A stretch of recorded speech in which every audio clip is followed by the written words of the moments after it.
In the grand theaters of history, Rome's power was never carried only by swords, but by statues, stories, and the silent weight of art. This is the untold world of Roman patricians where marble was money. Mosaics were political messages, and every masterpiece held a secret purpose. Let's begin our journey into how Rome's elites used art not as decoration, but as a weapon of wealth. Rome's patrician families knew one truth. Empires rise with armies, but they endure through culture. From their earliest days, elite Roman households learned to craft public identity through visual grandeur. Wealth alone was never enough. In the Roman social arena, you needed to show it, sculpt it, carve it, and immortalize it. That desire created one of the most sophisticated relationships between art and economics in ancient history. When a patrician commissioned a statue, it wasn't personal indulgence, it was a financial strategy. The marble they chose came from quarries they secretly invested in. The workshop they hired belonged to freedmen they financed. The artists employed owed loyalty that could be converted into political favor. Even the locations where these statues stood were carefully calculated. A bust placed in a basilica gave a family public recognition. A sculpture placed in a temple linked them to the gods. And a monument placed on a public street shaped how the people viewed power itself. Rome's elite understood psychology with remarkable precision. They crafted images that would survive long after their voices faded. If a general wanted support for a campaign, he funded an artwork celebrating past victories. If a senator wanted to sway opinion, he commissioned imagery depicting virtue, stability, or divine blessing.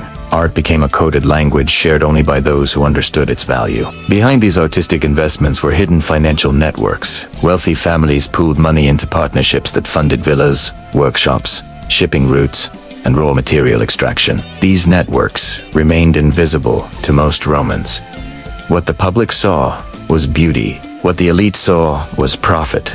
A patrician home was more than a residence, it was a statement and a vault of wealth. Mosaics crafted from exotic stones indicated access to distant trade. Frescoes depicting mythological themes signaled education and sophistication. Every artistic element whispered the same message. We are powerful because we are cultured.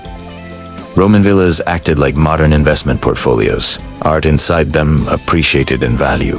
Foreign ambassadors visiting these homes were quietly reminded of Rome's unmatched cultural influence. The elite leveraged this impression in negotiations. To be surrounded by Roman art was to experience Rome's power without hearing a word. Even coins, mass-produced and handled daily, were instruments of persuasion. Images of emperors, deities, naval victories, and conquests circulated wider than any speech could reach. Patricians heavily influenced the imagery stamped on these coins. A single coin could make a political message travel from one end of the empire to another. Art blurred into propaganda, but it also became deeply profitable. Families who controlled art workshops controlled the flow of images, and images controlled hearts. Patricians invested heavily in artisans, giving them protection, materials, and workshops. In return, these artisans created pieces that elevated their patron status. It was a cycle of prestige and profit, each side feeding the other. Roman temples reveal this strategy most clearly. When a wealthy family funded a temple, they weren't only serving the gods, they were branding themselves with divine association. Every visitor who entered that sacred space saw the names of the donors. Their generosity became sacred memory. That sacred memory became political leverage, and that leverage converted into wealth through business deals, land rights, and alliances. Statues of ancestors were another crucial tool. These figures stood in family atriums, silently shaping lineage. Visitors would walk past generations of carved authority, each face a reminder of ancestral power. It reinforced the family's right to influence Rome's future. Even funerals of the elite used art to claim political space. Wax masks of ancestors were carried through the streets. Actors wearing these masks reenacted the deeds of the dead. It turned mourning into a theatrical performance of power. That performance shaped public opinion more effectively than speeches. Rome's elite didn't just create art, they engineered narratives. They built entire identities through artistic symbolism, and that identity could unlock access to wealth impossible for ordinary citizens. Behind every statue was a negotiation. Behind every fresco was a connection. Behind every temple was a silent transaction. Art allowed the elite to move resources without appearing greedy. It created a socially approved pathway for accumulating wealth. Art gave legitimacy to their business ventures. It also shielded their financial activities from scrutiny. When a patrician funded a public artwork, people praised their virtue. No one asked where their money came from. This allowed families to build shadow economies. Art financed shipping fleets. Art financed mining companies. Art financed exotic trade from North Africa, Egypt, and Asia Minor. These networks expanded quietly beneath the surface of Rome's grandeur. To the public eye, art beautified society. To the elite, art controlled it. Through sculpture, they shaped public memory. Through mosaics, they displayed global access. Through temples, they merged wealth with holiness. Through coins, they spread ideology. Art was the invisible architecture of power, a structure stronger than marble and more enduring than empires. This is how the story of Rome's art begins, not with creativity, but with strategy. And now we journey deeper into the families who mastered that strategy. The families who turned beauty into influence, and influence into unimaginable wealth. The story of Rome as patricians cannot be told without examining the families who perfected the art-wealth connection. Among them were the Claudi, the Iuli, the Emili, and the Corneli. These names were not merely family identities, they were brands. Each clan used art to build an image of eternal significance. The Claudi, for example, mastered the use of public monuments. They funded structures along key roads and trade routes. These monuments celebrated victories they financed. Travelers passing through were reminded of Claudian influence. Before long, the family name became synonymous with military success. This reputation attracted alliances from merchants, generals, and foreign states. The Iuli took a different approach. They embedded themselves into Roman mythology. By claiming descent from Aeneas and Venus, they used mythological arts to legitimize dominion. Their homes displayed scenes from the Trojan War. Their coins featured divine symbols. Their statues possessed an air of semi-divinity. These artistic messages were seeds planted into public consciousness. When Julius Caesar rose to power, the art-myth connection became unstoppable. People didn't just support Caesar, they believed he was destined. Art helped the Iuli turn politics into prophecy. The Emili specialized in architectural patronage. They built roads, basilicas, and lavish public halls. Their structures were engineering masterpieces, displaying wealth and taste. But more importantly, they anchored the family name into Rome's practical everyday life. Anyone walking through the city encountered Emilian influence. Their brand lived in stone. The Corneli, one of the oldest patrician families, embraced ancestral art.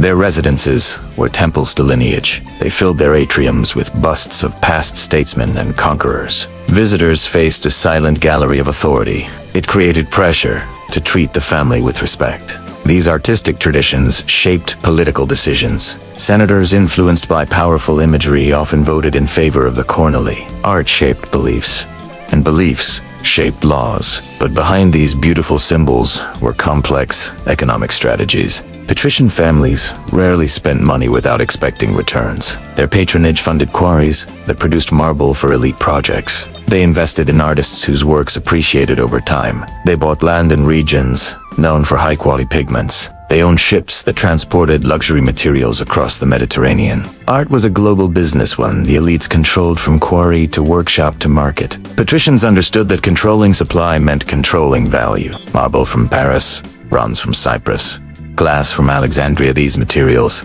enriched those who controlled their trade. Luxury goods were the bloodstream of elite economy, and art transformed them into prestige. Workshops run by skilled artisans became political assets. An artist indebted to a patrician could be asked to craft imagery supporting a political cause. A sculptor might depict a patron as heroic.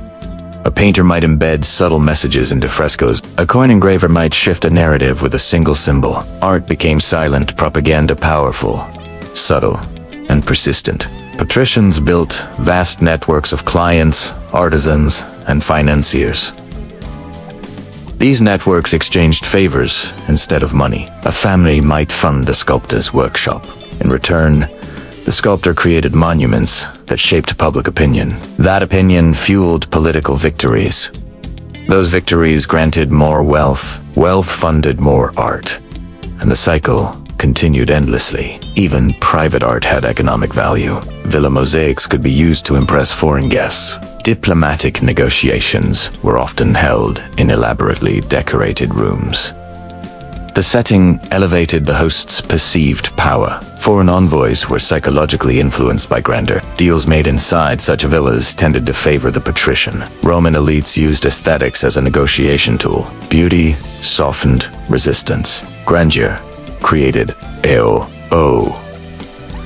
created compliance. The patricians understood that emotional influence was more powerful than force. In this way, art became a political currency. It could buy loyalty, silence, admiration, or legitimacy. Art even shaped social hierarchies within Rome. A family's collection signaled where they stood on the social ladder. Some collectors competed fiercely for rare Greek originals. Others commissioned entirely new Roman interpretations. Owning culturally elite art opened doors in high society. Those doors led to marriages, alliances, and business opportunities. Many patricians also curated libraries filled with illustrated manuscripts. These collections advertised intellectual authority. Knowledge was prestige. Prestige was power. Power was profit. Through these layered strategies, Rome's elite transformed art from a luxury into an economic engine. Their fortunes expanded as Rome expanded, and with every new conquest, new artistic treasures flowed into patrician hands. The empire's wealthiest families became custodians of culture by design, not by accident. And through that culture, they shaped the very identity of Rome. Their art did not merely reflect power, it manufactured it, and the world accepted the illusion as reality.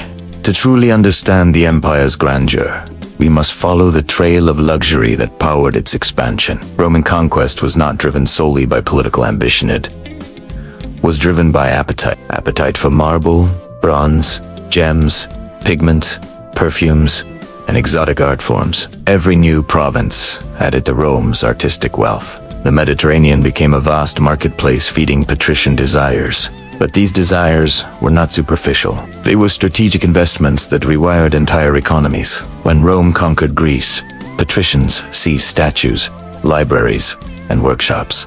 These treasures were redistributed into villas and public spaces. Greek culture gave Roman elites a new visual vocabulary. They began blending Greek refinement with Roman power. The combination became a signature aesthetic of the empire. This aesthetic was then exported to every region under Roman control. Art became an imperial language, a language understood from Gaul to Egypt. Patricians who mastered this language dominated political life, but they also controlled wealth in ways invisible to ordinary citizens. Luxury items acted as portable assets. A single gemstone carved with an imperial portrait could be worth a small estate. A gold cup from Alexandria could be traded across continents. These items circulated quietly through elite networks. They were used as collateral and loans. They backed political campaigns. They financed military ventures. The most powerful patricians built private treasuries filled with such valuables. These treasuries operated like early banks. They stored not just wealth but influence. Anyone borrowing from a patrician became a client obligated to repay with loyalty. This client-to-patron system defined Roman society. Art and luxury were the gears that kept it turning. In T's world, value was fluid. A statue could shift from artistic masterpiece to political asset instantly. A mosaic in a villa could symbolize dominance over a conquered people. Even imported pigments like Tyrian purple became symbols of untouchable status. Patricians used these materials to broadcast exclusivity. Exclusivity fostered mystique. Mystique intensified power. Roman artists followed elite demand. Their work evolved to reflect political imagery. Battle scenes glorified victories that shaped public mood.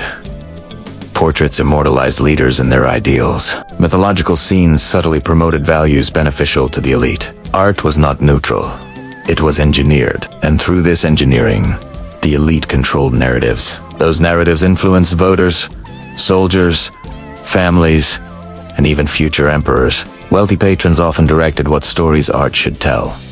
They guided how history should be remembered, and they erased events that challenged their authority. Art became a selective memory machine. A machine owned by a handful of families. The imperial household itself understood the power of this machine. Emperors built massive artistic projects to stabilize their rule. The Colosseum, the Archaeology, the Forum of Trajan Ds were not gifts. They were instruments of persuasion on a colossal scale. Patricians contributed to these projects for strategic reasons. Their names were carved into public inscriptions. Their family reputations became part of imperial grandeur. This association brought more business, more land, more influence. And yet, the true power always remained in private halls.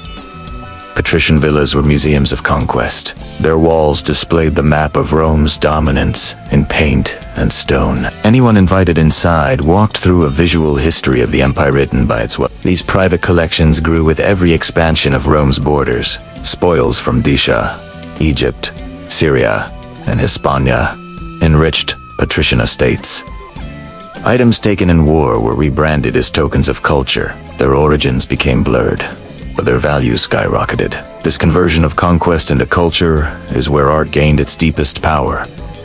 Art disguised the brutality of expansion. It softened the image of it allowed elites to rewrite violence as glory, and the public accepted this vision because it was beautiful. Beauty became Rome's most effective political weapon. That weapon was aimed by patrician hands. Through art, they controlled prestige. Through prestige, they controlled opportunity. Through opportunity, they controlled wealth. Some families became so influential that emperors feared them, but emperors also needed them. Because behind every emperor's monument stood patrician money. Behind every artistic innovation stood patrician demand. Behind every cultural shift stood patrician strategy. Rome's golden age was not the work of generals alone. It was built by a silent alliance between artists and elite patrons. Their partnership shaped taste, politics, memory, and identity. Even today, museums display the outcomes of their calculated patronage. We admire the beauty, but the real story lies beneath. A story of art used as currency, propaganda, and empire-building power. A story where marble and paint controlled destinies. And a story proving that Rome's true rulers were not always the men with armies, but the men who understood the value of beauty.